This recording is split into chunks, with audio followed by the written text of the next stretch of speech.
In this past weekend's message, we learned about how to move past I should read the Bible to I want to read the Bible.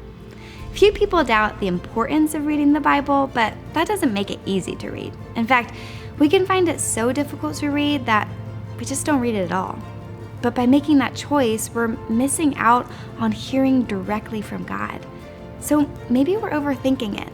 Like, sure, the Bible is unlike any other book in that it was inspired by God himself. It contains 66 separate books. It spans thousands of years of history.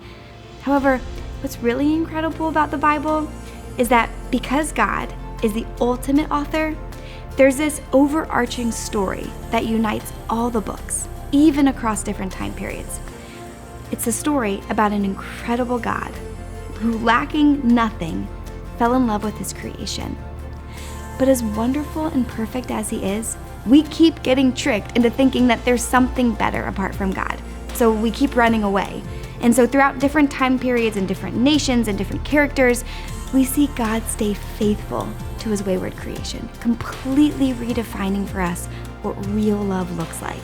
And all the while, there are all these spiritual battles waging all around us, culminating in a final battle at the end of time that will finally put an end to the deception that we keep falling prey to. This story, seriously, it's riveting. And what's more is that it's true. So that means that we can read the Bible like we'd read our favorite novel. We can identify with its characters. We can feel the intrigue and the suspense of the plot. We can experience the thrill of God's victories, and we can learn a lot of important lessons along the way. But to approach the Bible this way, you need to let go of all these rules that you might have put in place about how you think you should read the Bible. So for example, Casey mentioned to stop, even if just temporarily, to stop reading for chapters and instead to read for time.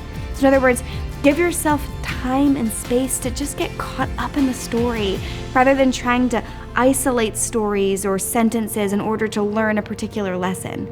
Now, that doesn't mean that you have to start at the very beginning of the Bible, but I would recommend that you at least start at the beginning of a book and then read it all the way through. Like some of my favorite books are Jonah, Ruth, Esther. These are all in the Old Testament. And then, when we get to the New Testament, I would say Mark or Acts or Ephesians.